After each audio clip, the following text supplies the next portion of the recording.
Support Me, bienvenue dans ce podcast dédié aux aidants proches des patients atteints de cancer. Elle s'appelle Brigitte Joly, elle a 62 ans et elle se décrit comme une femme toute simple. Toute sa vie, elle a veillé au bonheur des autres, de sa fille d'abord qu'elle a élevée seule et puis des clients dans les restaurants où elle travaillait. Le cancer est arrivé dans sa vie et c'était comme le ciel qui lui tombait sur la tête. Brigitte s'est battue avec dignité, courage et espoir dans un seul but, ne pas laisser sa fille toute seule. Et c'est dans la force de son amour pour elle qu'elle a trouvé l'énergie de son combat contre le cancer. Aujourd'hui, elle est passée de l'autre côté de la barrière de la maladie et c'est elle qui veille sur les autres. Je m'appelle Valérie Savoir et vous écoutez Support Me.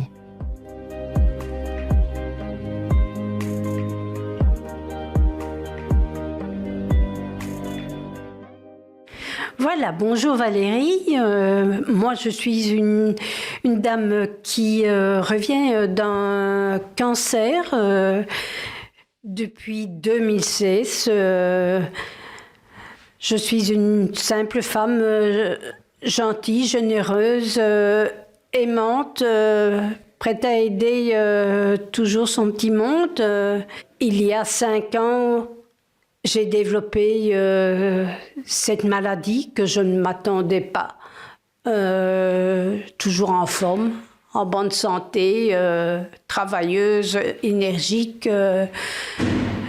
Je suis allée chez le médecin, moi qui y allais très rarement, qui ne les aimais pas, qui m'a proposé de faire une prise de sang parce qu'il y avait si longtemps que je n'en avais faite. Et là, on m'a détecté un problème. M'a-t-il dit je devais aller faire une radio. Je ne comprenais pas pourquoi, parce que j'étais bien. Je suis allée chez le radiologue qui m'a conseillé. Il a reçu directement les résultats et le coup est tombé. Cancer du sein. Donc, toute la procédure s'est mise en route. Hôpital, oncologue, les consultations, chirurgiens, les infirmières, tout des mots que je ne comprenais pas dans cette maladie. J'avais heureusement ma fille qui m'accompagnait pour m'expliquer un peu avec nos mots ce que ça voulait dire, qui m'encourageait, qui posait des questions elle-même aussi à l'oncologue. Et avant que le ciel ne me tombe sur la tête, j'étais une femme heureuse, dynamique, toujours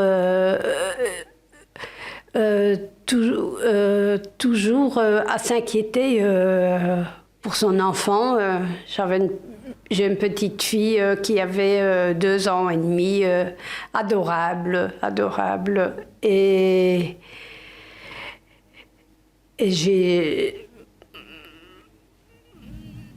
bien. J'étais très maman. Plutôt que femme, j'étais fort maman. Je voulais avoir un enfant. J'ai eu un parcours difficile pendant 10 ans parce que je ne pouvais pas avoir d'enfant. Malgré tous les examens, on m'avait dit que j'étais stérile. Et ma princesse est arrivée par miracle 12 ans après. Et c'était génial pour moi. Elle représentait tout pour moi. Mon but, ma joie de vivre, la volonté d'avancer.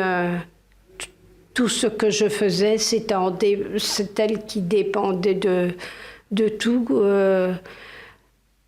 Son papa n'avait pas l'âme paternelle. Et moi j'étais trop maman. Je pouvais rien refuser à ma fille, j'étais trop maman. Je voulais passer le maximum de temps avec elle, puisque je travaillais. Et son papa a rencontré quelqu'un sur son travail et un jour m'a dit, je ne sais pas ce que je vais faire, rester ou partir. Je lui ai dit, mais tu sais, tu ne dois pas te poser la question, c'est moi qui m'en vais. J'ai pris ma petite fille sous mes bras et je me suis mise à chercher un appartement et je suis partie seule avec ma fille.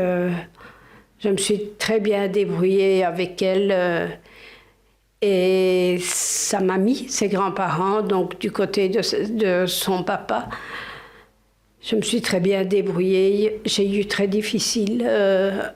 J'ai accumulé les petits jobs. Je voulais qu'elle ait tout ce qu'elle a besoin, comme ses copines.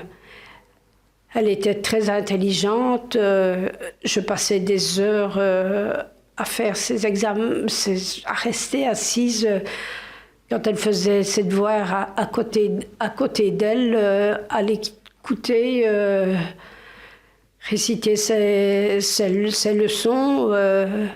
Je l'encourageais. Je lui disais toujours, quand elle était plus très motivée, chérie, année par année, tu verras, ne te tracasse pas maintenant, année par année. Et année par année, elle est rentrée à l'UNIF.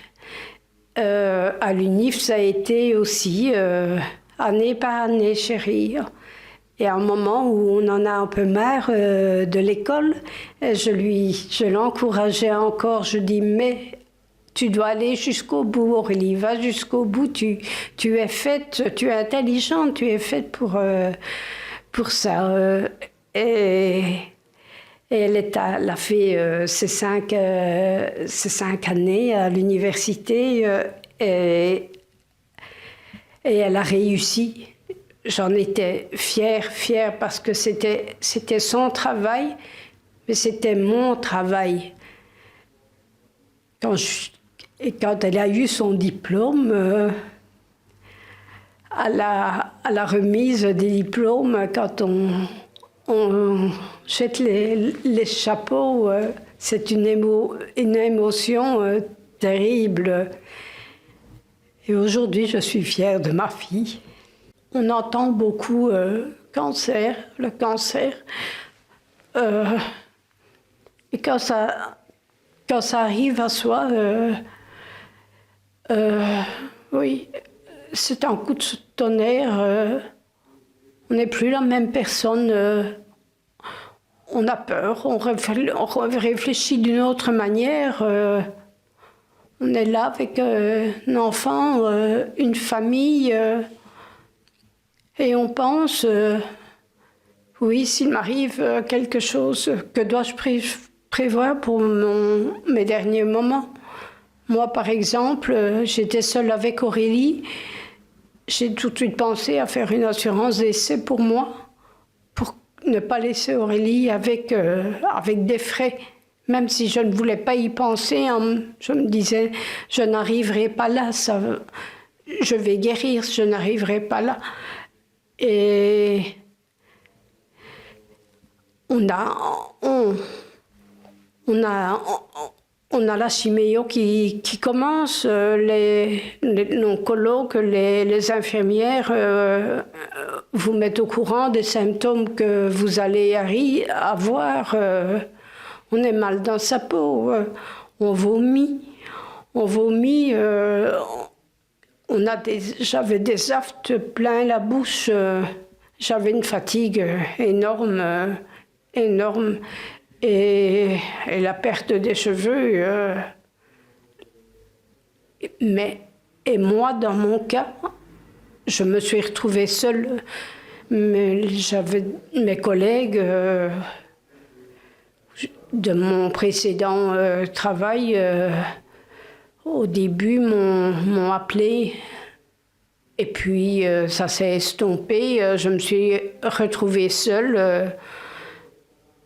Mais il faut continuer, il faut se battre. Et la seule personne pour qui je me battais, c'était pour ma fille. Et malgré le mal que vous avez dans votre corps,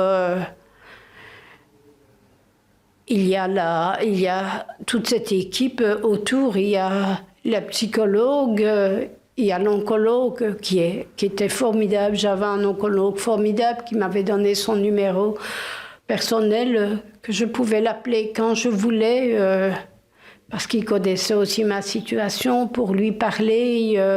Et si j'avais des questions à poser, un chirurgien est aussi formidable. J'étais très bien soutenue à l'hôpital. J'allais faire ma chiméo chaque semaine, mais je n'y allais pas vraiment de pied lourd, parce que je savais que j'avais une écoute là. Et une écoute, et puis on partageait d'autres choses aussi. Mon oncologue ne m'a pas parlé de chances de guérison. Parce que ils connaissent certainement, d'après la gravité du cancer, ils connaissent la chance de guérison, mais ils veulent voir aussi la volonté du patient. Si c'est le moral aide beaucoup à la guérison. Il ne vous parle pas de chance, mais il vous parle de guérison. De guérison. Ça va aller quand vous tombez plus, où vous êtes complètement fatigué. Il vous propose de vous redonner un coup de pouce, de force. Et moi, on me donnait régulièrement du fer, parce que j'avais l'anémie qui tombait et qui me donnait une fatigue terrible. Mais chaque fois, il me disait, on va mettre une poche d'anémie la semaine prochaine, quelques jours, la semaine prochaine, ça ira mieux. Brigitte, on se bat, ça va aller. Je ne pensais pas que j'allais savoir affronter la chiméo, les radiothérapies, et quand la fatigue était trop intense, on plonge par moments dans le noir, et on pleure et on se voit partir. Mais il ne faut pas, justement, vu que j'étais seule, donc je n'avais pas d'amis, personne à qui me confier. Oui, ma grande sœur, vu que je n'ai plus ma maman, donc je parlais souvent avec ma grande sœur, mais nous étions séparés de plus de 60 kilomètres, vu qu'elle n'habitait pas au même endroit. On parlait au téléphone et le week-end, elle faisait son possible pour venir me chercher et me garder le week-end à la maison. Il y avait une condition, je ne pouvais pas pleurer et je ne pouvais pas avoir d'idées noires.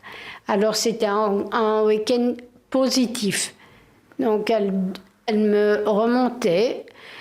Elle me parlait d'Aurélie, qu'elle avait besoin de moi, que je n'avais pas le droit de me laisser aller. Et le lundi, quand j'y allais, je rentrais boostée et je recommençais à continuer à me suivre. tout en suivant ma fille, en écoutant ses anecdotes à l'école, etc. Essayer de ne pas lui montrer le mal que j'avais. Je ne voulais pas qu'elle porte ma souffrance parce que je me dis, elle a déjà ses souffrances elle-même d'adolescence, elle a ses études. Je ne dois pas lui donner ma souffrance, c'est moi, maman, qui dois la soutenir. Ce n'est pas elle, à son âge. Et elle le comprenait parce qu'elle ne me parlait jamais de mon cancer. Quand elle voyait que j'étais trop fatiguée, elle me disait, maman, tu te reposerais pas un peu, on regarde la TV à nous deux, tu viens près de moi. Et c'est elle qui m'a donné sa force. Vraiment, c'est un amour de fille qui a grandi très vite. Avec ma maladie, elle a grandi très vite mentalement. Elle m'a donné de la force, elle me donne toujours de la force. Bien sûr, le quotidien continue. Vu que je ne travaillais plus, donc j'étais à la maison. Il y avait le ménage, il y avait Aurélie, qui était coquette à cet âge-là, qui aime se changer tous les jours de tenue, qui aimait avoir ses tenues. Et il y avait les lessives, il y avait les repas, mais il y avait les courses aussi. Je ne possédais pas de voiture. Parce qu'il faut regarder à chaque euro, vu que la maladie est coûteuse, les études sont coûteuses, donc on fait attention à tout. Pas de voiture, donc je faisais tout à pied. Les courses, je les faisais avec mon caddie, et pour ne pas retourner plusieurs fois sur la semaine, j'essayais de prendre tout le même jour pour me reposer la semaine. Donc j'allais faire mes courses au supermarché le plus près, mais qui était à 20 minutes quand même à pied. Et je me rappelle un jour de grande fatigue, je devais aller, j'avais pas le choix, je devais. J'avais personne à qui demander. Et je suis allée, il neigeait, il avait neigé, il y avait de la neige, et je suis entrée dans ce supermarché, j'ai fait mes courses. Et j'avais pris plus que prévu pour mettre dans le caddie. Donc j'avais mon caddie et j'avais 2 autres sacs à la main, dont un que j'avais essayé de mettre à la poignée du caddie pour que le caddie le porte. Et moi, je portais l'autre à la main. Et ce boulevard étant monté, et je me rappelle qu'est-ce que j'ai eu dur de monter cette avenue pour rentrer chez moi. Et j'avais mal d'un côté, j'avais mal de cette solitude, de ce cancer qui m'affaiblissait. Mais j'étais contente d'avoir acheté tout ce qu'il fallait pour rentrer à la maison, pour manger tout ce qu'Aurélie aimait bien. Je continuais toujours à lui faire ces petits fruits le matin, que je coupais en petits morceaux pour son déjeuner, à lui faire ses légumes frais. Et je suis arrivée comme ça, petit à petit. Et puis, quand Aurélie est rentrée à la maison avec son sourire, j'ai tout oublié. j'ai tout oublié. C'était la plus belle chose. Maman commençait à passer ta journée, un bisou, et ça repart, et ça repart. On se dit, mais c'est là la motivation, c'est là, je peux pas, je peux pas me permettre de me laisser aller. Parce que c'est très facile de se laisser aller. C'est plus facile que de dire, on remonte. Mais je me suis battue. Je suis fière de m'être battue. Et je remercierai jamais assez le service hospitalier. Ma fille d'abord, le service hospitalier, ma sœur, de m'avoir soutenue. Et la période qui est aussi dure aussi,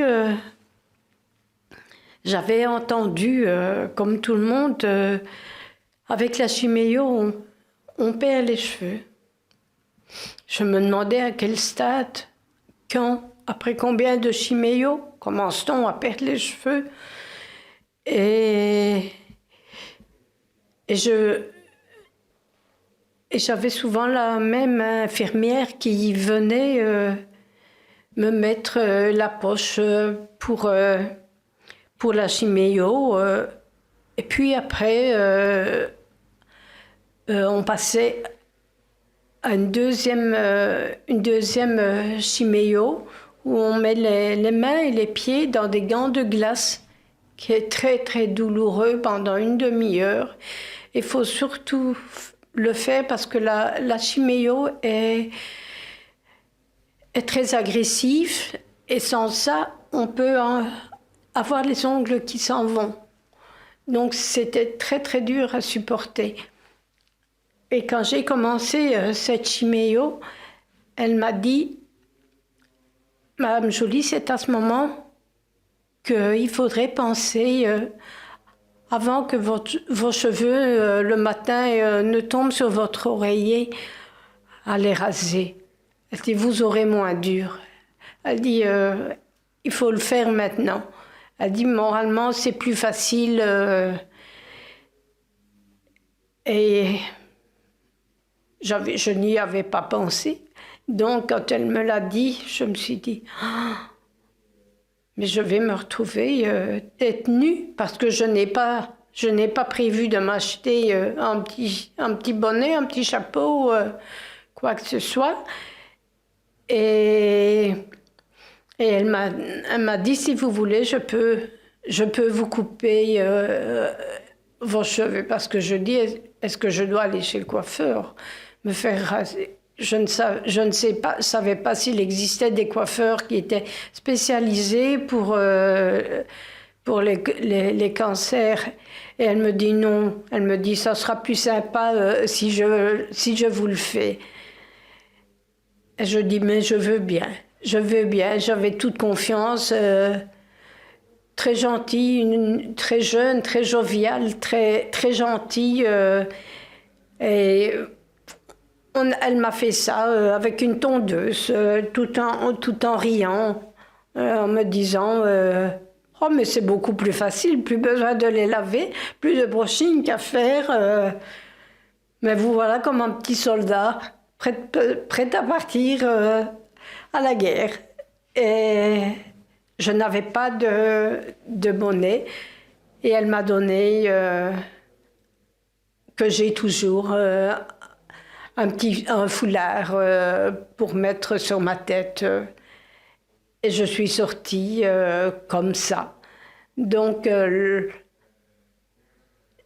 n'ai pas ressenti vraiment ressenti ce que faisait ce que ça faisait de ne plus avoir de cheveux, malgré que je me suis vue dans le miroir. Parce qu'elle l'a fait avec beaucoup de gentillesse. Et quand je suis sortie, bien sûr, il y a toujours les regards des autres, toujours. Mais il faut pas, ça ne m'a pas très atteint, moi, ça. Je ne m'arrêtais pas à ça parce que elle me disait toujours, ça va recouper, ça va repousser. Vous en faites pas, ça va repousser. Je vais vous donner un bon conseil. Quand ça commence à repousser, recoupez-les. On va les raser une deuxième fois. Comme ça, vos cheveux vont repousser plus fort et seront mieux. Ce que j'ai fait, dès que ça a repoussé, j'étais contente que ça repousse. J'ai recoupé encore une deuxième fois. Et puis voilà, le regard des gens, il ne faut pas s'y attarder. Il ne faut pas s'y attarder. Je me dis que quand il fait bon, on peut même rester sans foulard. Il y a malheureusement beaucoup de cas de cancer maintenant que je crois les gens s'habituent à voir les personnes sans cheveux. Ce qui fait mal, c'est la pitié que vous lisez dans les yeux des gens. Ils ont pitié de vous, mais il ne faut pas avoir pitié. Il faut pas avoir pitié. Il faut un sourire, il faut une parole, il faut un geste. Tout ça fait du bien, mais pas de pitié. Aujourd'hui, bien, j'ai passé ce cap. Je suis toujours en contrôle, bien sûr. Encore au mois de juillet, je vais faire un contrôle. J'ai des sensations lancinantes encore au niveau des tumeurs. Je vais encore en parler à mon oncologue quand je vais le voir cet été. Mais même si j'ai une idée qui me passe quand j'ai ces lancements en me disant y aurait-il quelque chose, mais ce n'est que très vague. Je me sens heureuse d'être de ce monde, de m'avoir battue. J'ai eu la chance d'avoir un cancer qui ne soit pas fulgurant. Je vais bien. J'ai toujours ma fille qui est adorable avec moi, qui m'encourage toujours, qui m'appelle. Dimanche, c'est la fête des mères. Quand elle m'appelle et me dit « Maman, voudrais-tu passer la journée avec moi ?» Pour la fête des mamans, à nous deux, c'est le plus beau des cadeaux. Je n'ai pas besoin de cadeaux, j'ai juste besoin de son sourire, de sa gentillesse. Et c'est moi qui l'encourage dans beaucoup de choses. Et aujourd'hui, c'est moi qui suis à l'écoute des personnes qui se battent, qui sont en plein cancer et qui se battent. Moi, je leur conseille de se battre pour la vie, parce que la vie est belle, il faut la prendre tous les jours, jour après jour, il faut remonter jour après jour, il faut la prendre tous les jours, il faut prendre du beau temps tous les jours, il faut s'entourer, il faut avoir un but.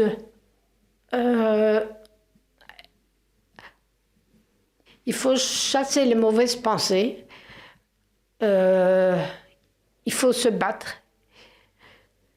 Comme maman, comme épouse, pour soi-même, il faut se battre. Il faut surtout pas avoir peur de continuer à se faire belle. Parce qu'il y a tellement de choses pour nous, les femmes qui ont le cancer, on ne doit pas trouver d'handicap dans un cancer. On doit continuer à se faire belle. Il y a plein de maisons qui vous accueillent pour parler entre femmes entre femmes qui ont le cancer et j'en fais partie et je suis là pour aider qui a besoin d'un coup de main pour aller chercher son pain, pour faire une course. Même dans la rue, je croise quelqu'un qui a difficile de marcher, je propose de l'aider. Je me bats moi aussi encore pour toutes ces personnes parce que je veux que ces personnes aient un côté de beau dans la vie. Il y en a beaucoup qui peuvent se sortir de ce cancer, de cette maladie. Et je leur souhaite de tout mon cœur. Ce sont des très mauvais moments qu'on doit passer. Et il faut bien les passer. Et après, c'est un mauvais souvenir. Et on reprend. La vie renaît après. Et on reprend le tour de la vie. Voilà.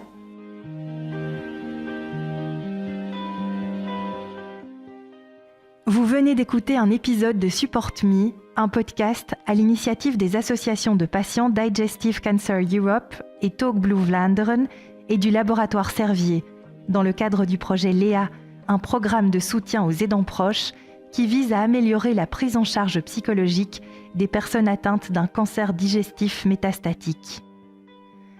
Un entretien recueilli par Valérie Savoir et monté par Cédric Van Stralen. Graphisme, Jennifer Guillain, Trésor Studio. Musique, Cédric Van Stralen.